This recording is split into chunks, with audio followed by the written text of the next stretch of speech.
হয়, মই বৰ্তমান উপস্থিত আছোঁ ভাৰত ভূটান সীমান্তৰ ওদালগুৰি জিলাৰ শুক্লাইত। আৰু এই শুক্লাইত আজি কেইবাদিনো ধৰি নেৰানেপেৰা বৰষুণৰ ফলত ইতিমধ্যে শুক্লাইৰ বহুকেইটা অঞ্চল ইতিমধ্যে পানীত ডুব গৈছে।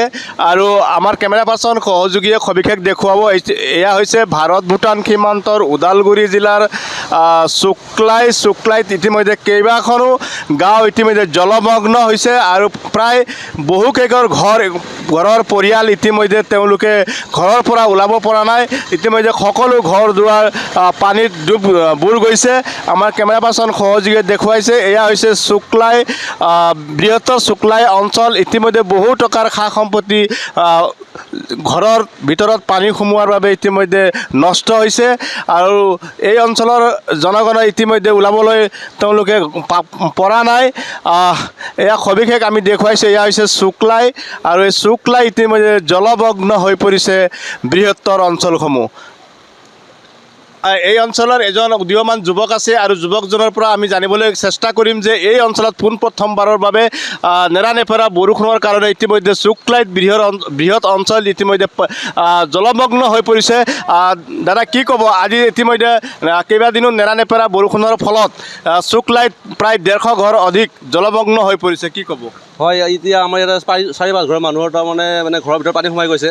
খোৱা লোৱাৰ অসুবিধা, ভাত খাব পৰা নাই। এই হোটেলত অৰ্ডাৰ দিছে ভাতৰ। তাৰপিছত এইটো ৰাস্তাটো আমাৰ বিচৰিটো অলপ চেমিকেল বহাই দিলে, কিন্তু ৰাস্তাটো হেৰি হোৱা নাই। তাৰমানে বহুত পানী, মোৰ দোকানত পানী সোমাই অৱস্থা।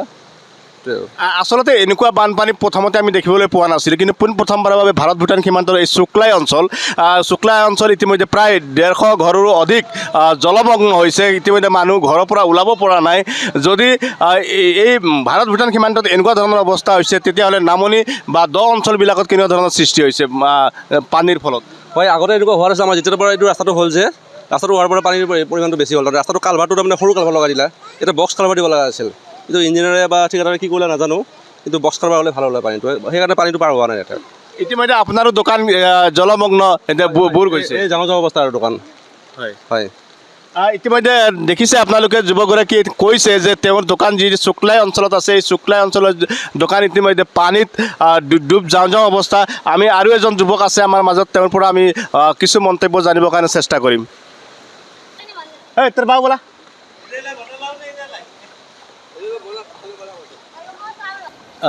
দে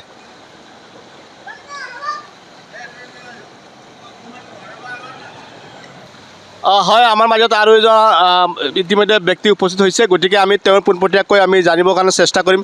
পোনপ্ৰথমবাৰৰ বাবে ভাৰত ভূটান সীমান্তৰ ৰজাগড়ৰ বা শুক্লাই অঞ্চলত ইতিমধ্যে প্ৰায় 200 ঘৰ পৰিয়ালৰ ইতিমধ্যে সম্পূৰ্ণভাৱে পানীৰ কবলত পৰিছে, কি ক'ব?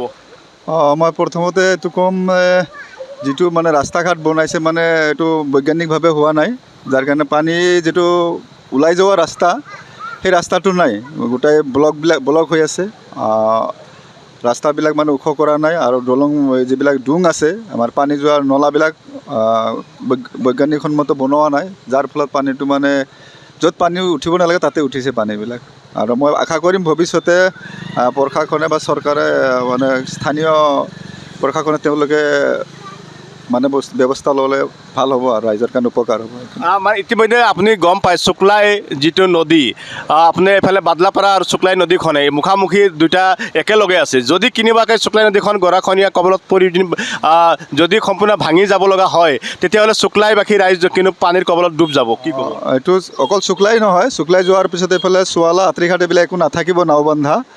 নাওবান্ধা হাবি, এইফালে ডাবুখলা এইবিলাক গোটাই গুচি যাবগৈ।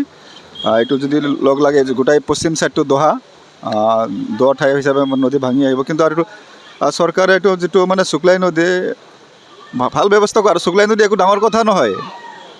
ভালকৈ যদি 10 ফুট তলৰ পৰা পাকা কৰি গাৰ্ড ৱাল দি দিয়ে, পানী এনেই ঘূৰে। শুক্লাই নদী 2-1 ঘণ্টা পানী থাকে, কিন্তু চৰকাৰে সেইটো ব্যৱস্থা লোৱা নাই। আৰু ঠিকাদাৰী ব্যৱস্থাটো ৰাখিছে, যাৰ কাৰণে সেইটো স্থায়ী নহয় কামবিলাক। কেইটামান খুটা মাৰে, আকৌ উঠি যায়, কেইটামান বল্ডাৰ দিয়ে, কেইদিন পিছত উঠি যায়। কিন্তু এইটো বৈজ্ঞানিকভাৱে ব্যৱস্থা যদি লয়, তেতিয়াহ'লে একো ডাঙৰ কথা নহয়। আমি সাধাৰণ গম পাওঁ, তাতে ভালকৈ গাৰ্ড ৱাল দিলে টিকি যায় শুক্লাইৰ পানীটো। ইমান পানীও নাহে, 2-1 ঘণ্টা থাকে।